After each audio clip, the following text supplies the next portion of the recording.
Jemaat yang dikasihi oleh Tuhan, kita memasuki ibadah Minggu Prapaskah pertama 9 Maret 2025 dengan tema menghadapi aneka godaan. Ibadah Prapaskah pertama ini merupakan tanda ungkapan syukur kita oleh karena belas kasih Allah. Mari kita memasuki ibadah ini dengan penghayatan yang teguh bahwa Tuhanlah yang setia, memelihara dan berkenan memulihkan kehidupan kita. Maka mari kita bersama-sama memuji nama Tuhan dengan nyanyian Kidung Jemaat nomor 3, kami puji dengan riang.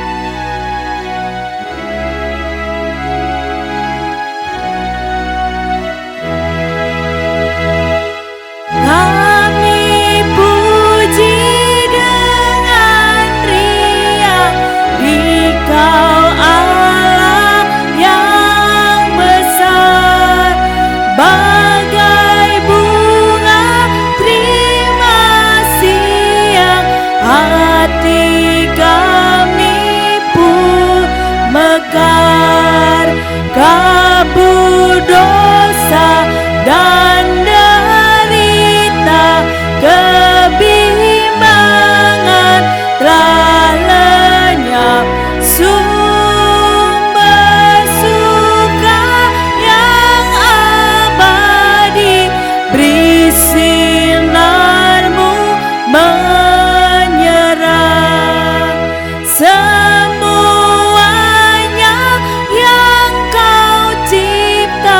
memantulkan sinarmu, para malaikat surya naikkan puji bagimu, padang hutan dan samudra, bukit gunung dan lembah, marga satwa bergembira, ngajak kami pun serta.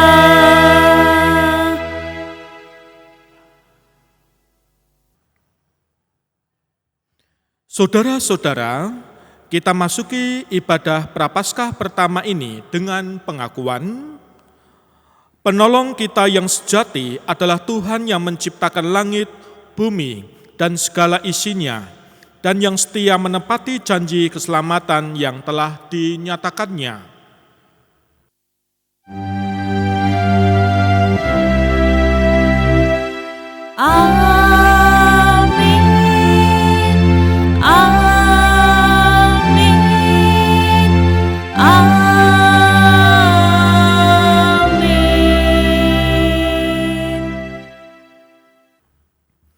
Kasih karunia dan damai sejahtera dari Allah Bapa kita dan dari Tuhan Yesus Kristus menyertai saudara sekalian.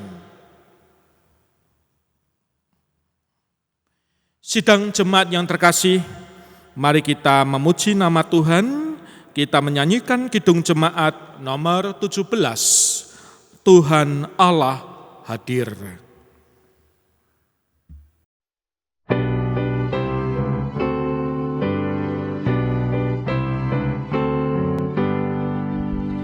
Tuhan Allah hadir pada saat ini, hai sembah sujud di sini, diam dengan hormat, tubuh serta jiwa, tunduklah menghadap Dia. Marilah umatnya, hatimu serahkan dalam kerendahan.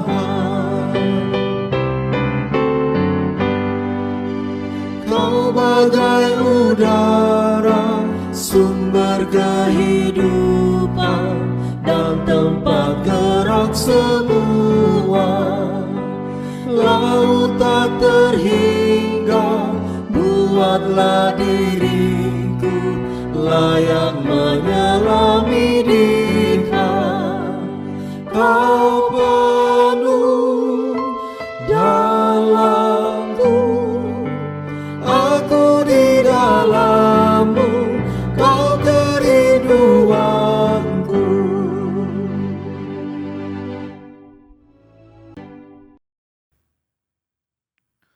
Mari kita berdoa dan kita menyambut firman Tuhan. Dalam doa kita lantunkan Kidung Jemaat 50A bait 1 dan secukupnya, Sabdamu abadi.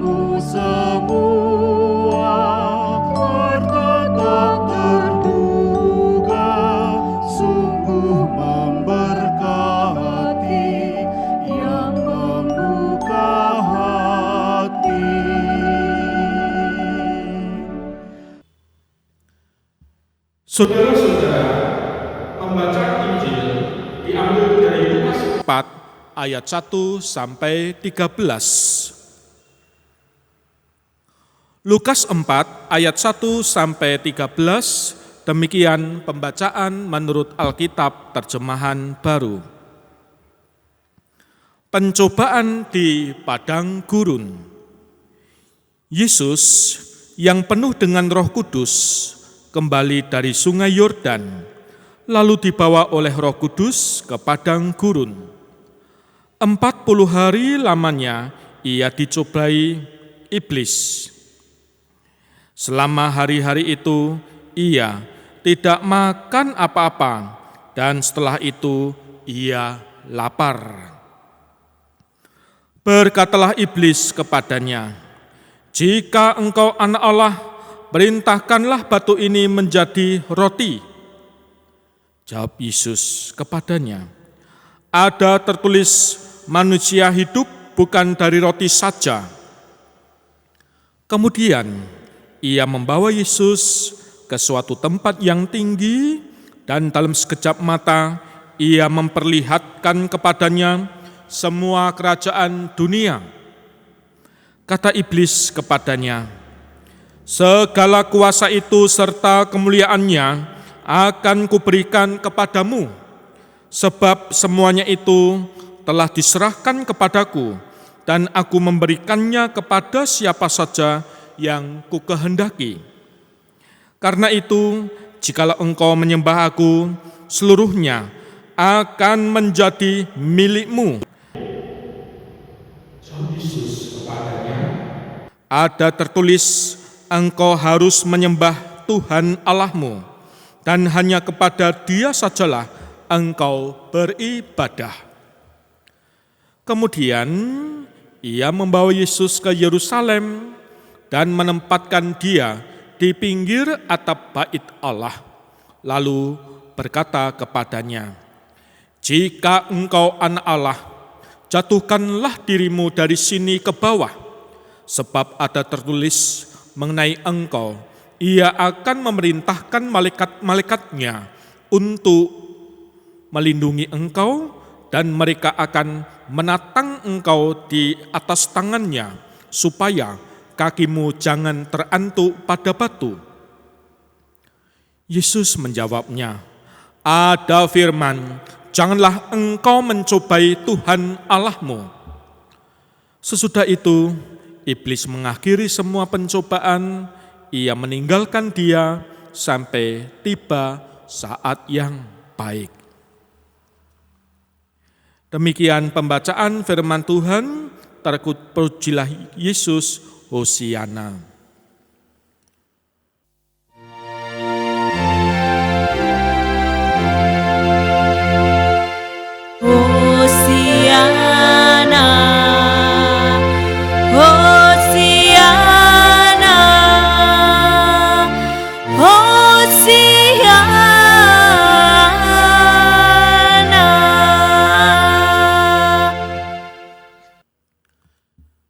Saudara-saudara yang dikasihi oleh Tuhan, dalam perjalanan hidup kita, cobaan atau godaan pasti selalu ada. Mensyukuri hidup adalah salah satu cara untuk menghadapi cobaan. Jika kita tak bisa mensyukuri hidup pemberian Tuhan, kita akan selalu merasa tidak puas dengan apa yang kita miliki atau kita alami.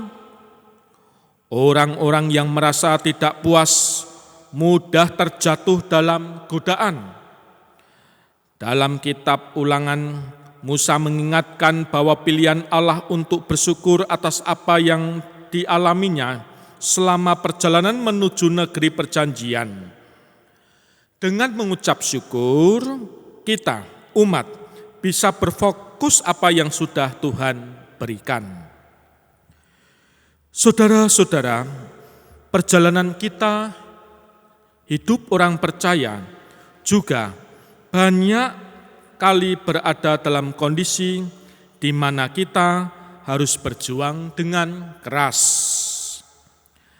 Dalam setiap tahap kehidupan, baik mulai ketika anak-anak, remaja, dewasa, bahkan ketika sudah lanjut usia, harus berjuang keras dalam hidup. Tanpa kerja keras, hidup tidak berjalan dengan baik. Karena terlalu sibuk bekerja, lalu banyak orang melupakan Tuhan. Banyak pihak lupa, mestinya hidup yang dijalani seharusnya selaras baik dalam ibadah maupun dalam pekerjaannya. Ibadah sejati bukan hanya dalam ritual saja di gereja, namun juga harus terlihat dalam kehidupan keseharian. Keselarasan ini bisa membuat kita umatnya mampu menahan diri dari berbagai godaan yang menghadang. Di Minggu Prapaskah pertama ini, saudara-saudara, kita diajak untuk mengingat karya Kristus ketika mengawali pelayanannya. Tuhan Yesus harus menghadapi pencobaan. Cobaan yang dihadapinya menyentuh seluruh aspek hidup manusia. Kuatnya cobaan iblis tidak menggoyahkan kepercayaan Yesus kepada Bapa.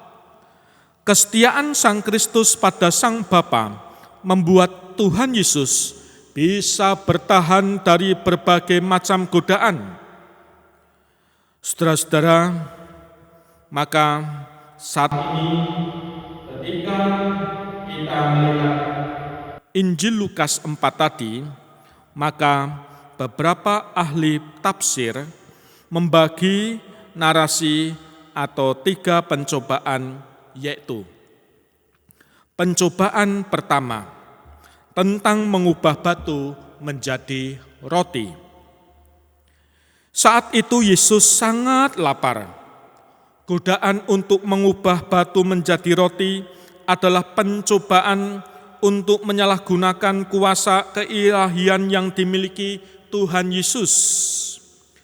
Jawaban Yesus pada pencobaan ini adalah kutipan dari Ulangan 8 ayat 3. Namun dalam Lukas tidak seperti dalam Matius yang mengutip secara lengkap. Lukas hanya menyajikan kalimat, manusia hidup bukan dari roti saja. Kalimat ini nampaknya sengaja dipotong untuk membuat kita sebagai pembaca bertanya-tanya, lalu manusia hidup dari apa selain roti? Pertanyaan dari para pembaca atau kita semua dijawab di Lukas 22 ayat 19. Di situ dinyatakan bahwa tubuh Yesuslah yang diserahkan bagai roti yang terpecah menjadi tebusan. Lalu pencobaan selanjutnya di pencobaan kedua di ayat 5 sampai 8. Si iblis membawa ke suatu tempat yang tinggi. Dalam sekejap mata iblis memperlihatkan kepada Yesus semua kerajaan dunia. Iblis menunjukkan kerajaan-kerajaan besar di dunia dan menawarkan kepada Yesus jika Yesus bersedia menyembah iblis. Nah, di sini Lukas menyiratkan bahwa iblis punya kuasa atas kerajaan-kerajaan besar itu.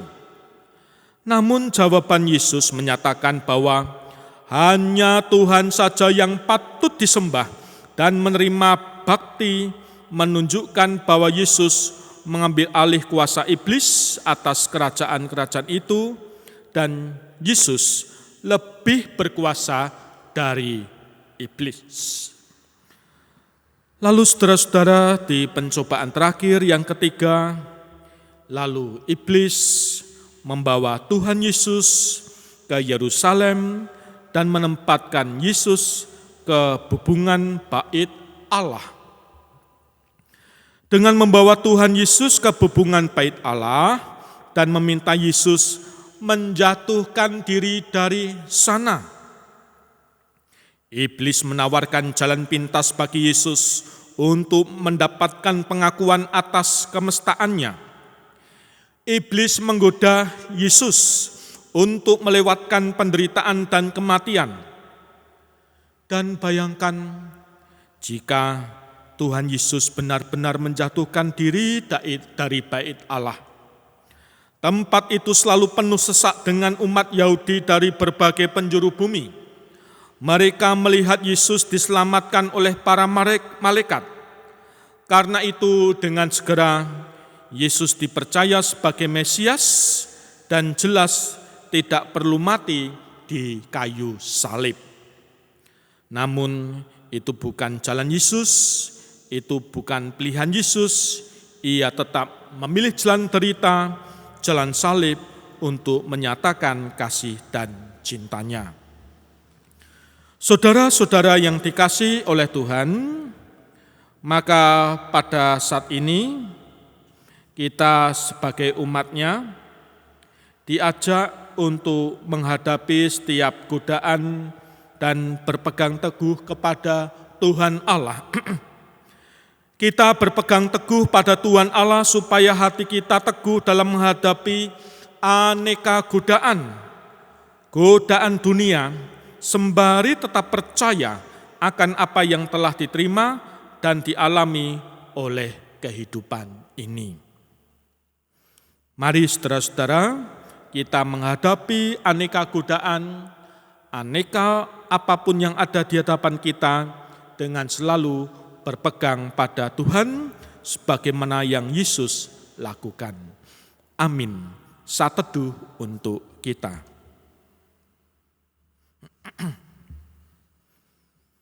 Amin, saat teduh selesai. Bersama umat percaya di penjuru bumi, kita mengucapkan pengakuan iman rasuli dengan lantunan Kidung Jemaat 280, Aku Percaya.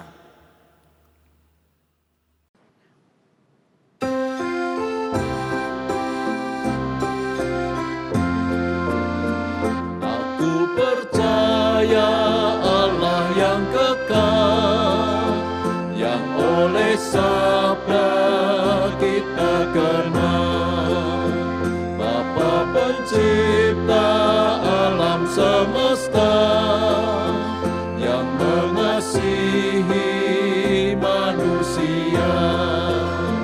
Aku percaya Putra Tunggalnya yang disalibkan di Golgota, yang dari kubur bangkit dan menang, naik ke sorga dalam terang.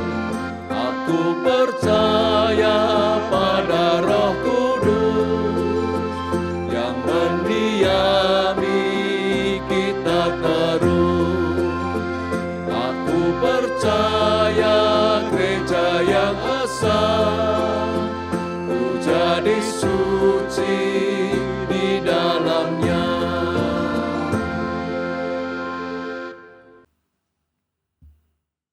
Amin. Mari kita berdoa. Ya Bapa, perkenankan kami datang kepadamu, membawa pergumulan dan doa kami. Kami haturkan warga jemaat yang saat ini terbaring sakit, baik yang ada di rumah ataupun yang ada di rumah sakit, yang pulang dari rumah sakit dalam pemulihan badan, kiranya dapat disiplin diri, menjaga diri, minum obat, mengikuti petunjuk dokter, kontrol, dan sebagainya, yang semuanya dalam rangka berjuang melawan rasa sakit dan menuju kepada sehat. Ya Bapa, kami serahkan keluarga kami satu persatu, baik dari adiuswa, lansia, para orang tua yang bekerja, dan seluruh anak-anak kami. Ya Tuhan, kami menyerahkan bangsa dan negara Indonesia, pemimpin bangsa Tuhan berkati, gereja-gereja dalam mewartakan Injil, apapun yang dijalani, Tuhan berkati. Seluruh doa ini kami haturkan dalam nama Tuhan Yesus Kristus. Amin. Sidang jemaat yang terkasih, ungkapan syukur kita nyatakan dalam ibadah dengan dasar dari 1 Tesalonika 5 ayat 18. Ucapkanlah syukur dalam segala hal, sebab itulah yang dikehendaki Allah di dalam Kristus Yesus bagi kamu. Mari kita haturkan persembahan kita dengan nyanyian Kidung Jemaat 439, Bila Topan Keras Melanda Hidupmu.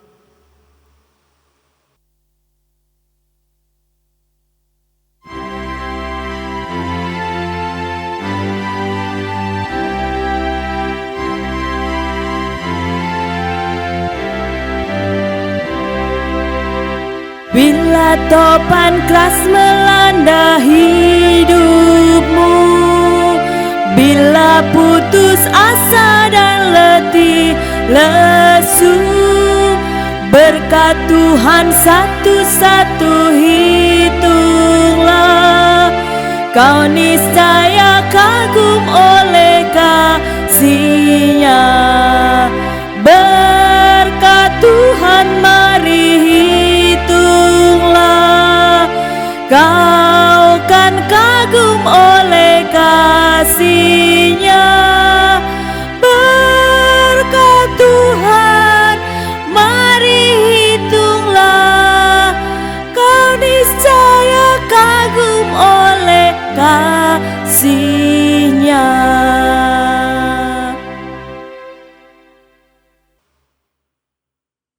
Mari kita berdoa. Sekarang ini ya Tuhan, kami bersyukur kepadamu dan memuji nama-Mu yang agung, sebab siapakah kami ini, sehingga kami sanggup dan mampu memberikan persembahan kepadamu. Sebab daripada-Mulah segala-galanya, dan dari tangan-Mu sendirilah persembahan yang kami haturkan. Doa ini kami haturkan dalam nama Tuhan Yesus Kristus. Amin.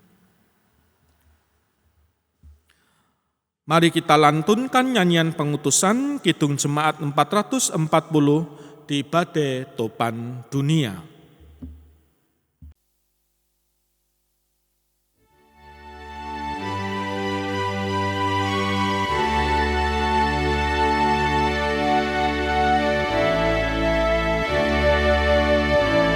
Di badai topan dunia, Tuhanlah perlindunganmu.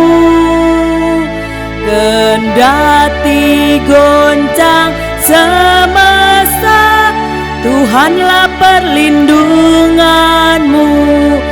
Ya Yesus, gunung batu di dunia, di dunia, di dunia.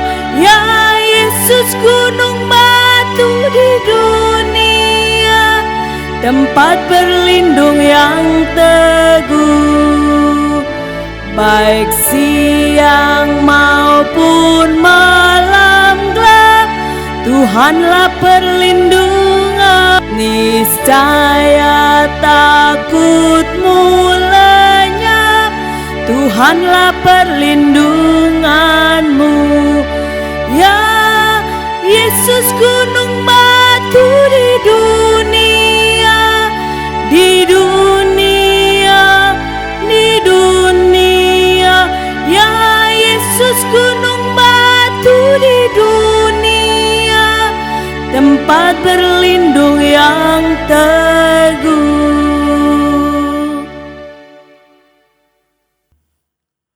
Mari kita hundur dan menyambut berkat-Nya. Tuhan memberkati saudara dan melindungi saudara. Tuhan menyinari saudara dengan wajah-Nya dan memberi saudara kasih karunia.